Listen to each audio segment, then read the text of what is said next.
It is still Star Corner on iBrand Daybreak. Samoti just joined us. Hi, good morning. Good morning. How are you doing? I'm good. How are you? I'm doing Can you see very me? well. Can you see me? Yeah.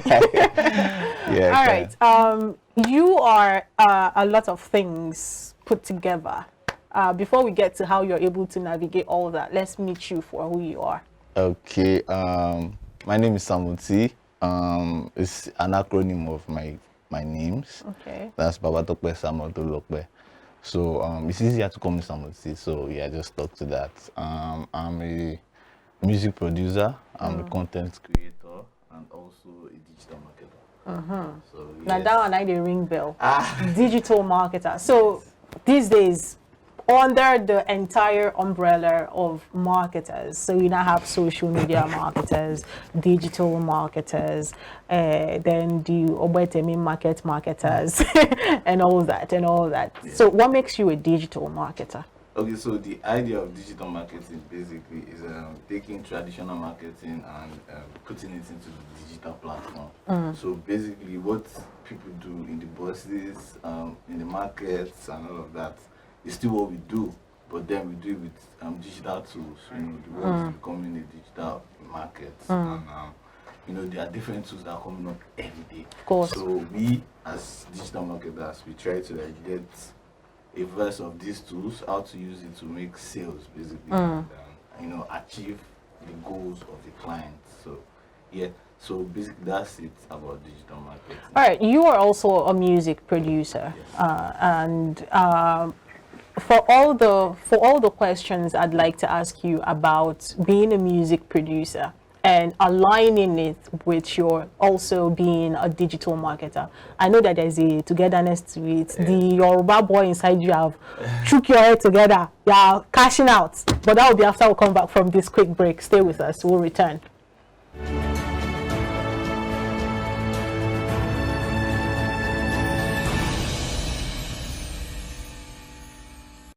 All right, just before we went on that quick break, Samoti, you were going to tell us how you're able to put together the music production part of you and the digital marketer part of you. How does that work together?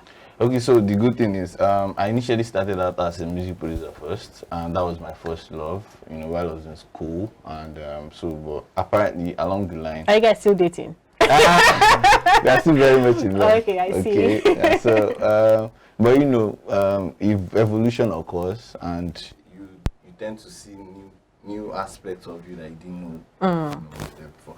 So at some point while I was in school, after becoming a music producer, I started blogging. Basically, I had this blog thingy, you know. So that was the first introduction into marketing. So when I finished school and I got to Lagos, then I was music production full time. I now decided to, you know, double the hustle. You know, I get. That was the initial introduction into the industry.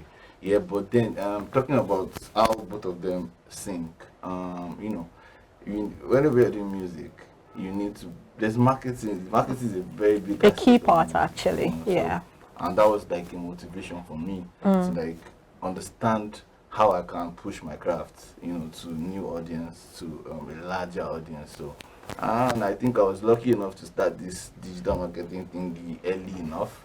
So it gave me an edge, you know. So I know how to, as long as the budget is right, I know how to, I know how to like push my stuff to the right channels, you know, without the need of any third party. All right, so the music production end of things, you know, when we have conversations with music artists, part of the challenge that they usually say they face is having someone who is willing to produce for you, who is willing to, you know, allow you use your studio and help you package your stuff, which is basically what you do, right, as a producer. So that is a challenge for them. As a producer, do you have the challenge of, you know, finding the right person to work with, and like what are the other basic challenges that you have? Yeah. Okay, so yeah, this challenge is general to everybody that makes music. You know, there's always the challenge of funding. Basically, for the artists, they probably don't have enough funds to get the producers that they would love to work with. Then we as producers, our own challenges are probably we're not getting the right kind of artists to work with. You know. So which in turn becomes a challenge for them as well. Yes, I guess. You know, so it's, and everybody's trying to fill up their pockets. You know, try to make money, and you know, most indie artists, they always like free stuff, so maybe like almost free. You know. But I have bills to pay, you get, so you can't just come to my studio and want me to do something for you for free. I'll say, but if you're coming to my studio, you want to come and give me money. But like, let's do something that will, you know, it has to be monetary, because Nigeria, we need to pay bills, we need to do this.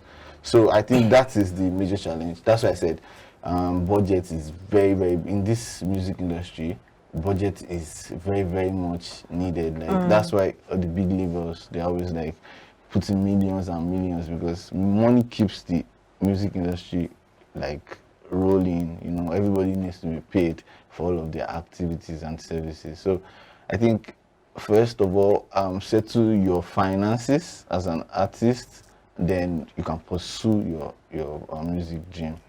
All right, now, so let's just go back a little bit to your first wife. You know, you have several wives now. Yes, yes, so, now, talking about music production, yes, it's a whole lot. It's a whole lot. How do you think one can become a very good music producer? Do you necessarily need to take up crash courses, or you need to just be in the studio and they take you through all of the stages? Which do you think is ideal? Then how much, you know, averagely do you think one needs to really as investment? Yeah. So first off, for music production, it's a very wide, it's a broad space. Yeah, very broad. Yeah. And it takes a while. Then even the ones that are experts now, they are still learning. You're always learning, because new things come up. Sure. But so I would advise anyone that wants to do music production to, first of all, you know, you need to get yourself your tools. That's the best way for you to, at least, even if it's little ones, get something you can always practice with. Because even if you're learning, even if you go to the studio and learn, you can't be in the studio 24/7 because it's not your receptive is your studio.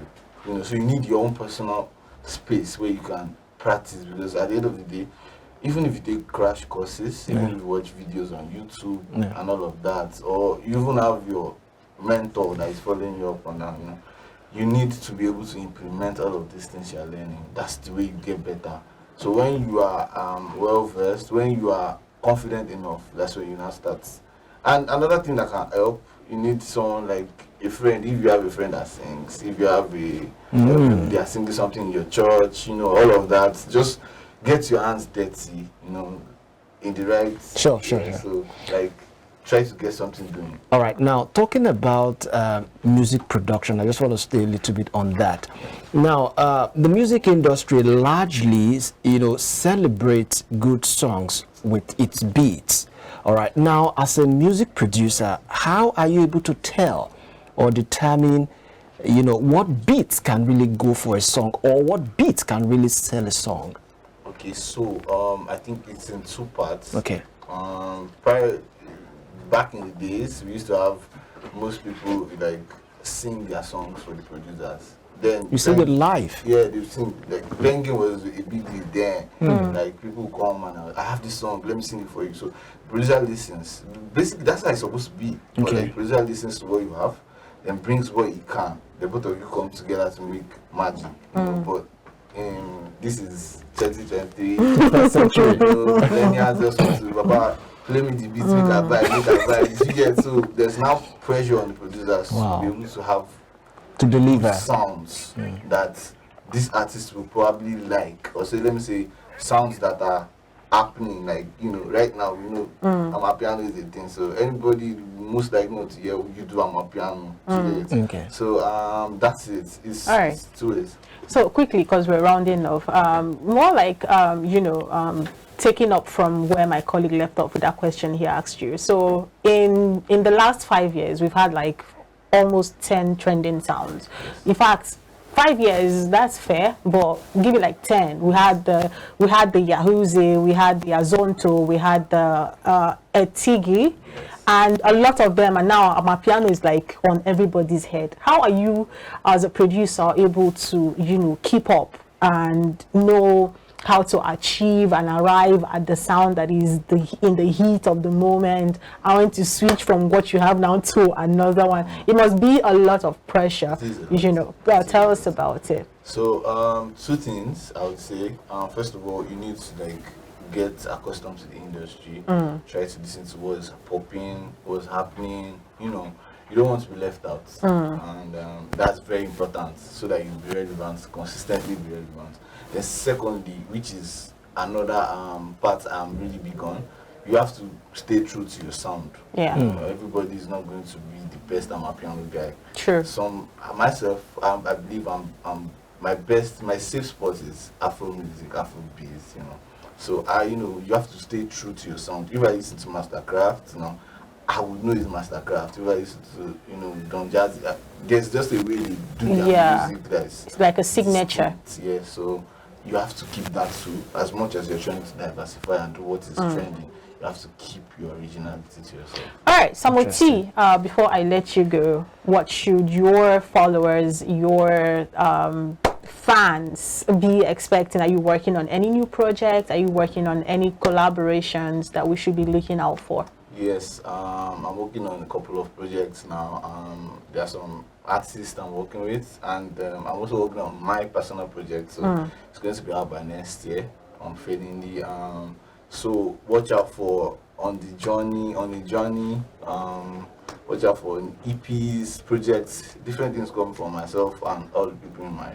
So the moment I just hear one kind beat now, I just hear Samoti under it, I know that's my guy. Now my guy be that. All right. So if someone wants to follow you on social media, how do we? So you can follow me on social media at ITZ_SAMOTEE. That's on Instagram, on Twitter, and I think Snapchat, yes. All right, so all you artists saying you can't find a producer or nobody is for, please, Samoti is open for collaborations. Go ahead, follow him on all his social media handles. He's active on all of them, Instagram, X, TikTok, wherever. Just find the young man, slide into his DM. It's very slippery. Go ahead, do business. He is open to all that. Thank you, Samoti, for coming. And you're wrapping the show with us. So this is where we draw the curtain on today's edition of iBrand Daybreak. The first edition for the month of September. Happy new month, by the way. And of course, the last for this week. We will return on Monday, but that will be at 8 a.m. of course on Monday. Until then, stay positive. Be a good Nigerian. Do not backstab your brother. My name is Uche Zoe. And I'm Samuel Okata. Bye for now. Bye.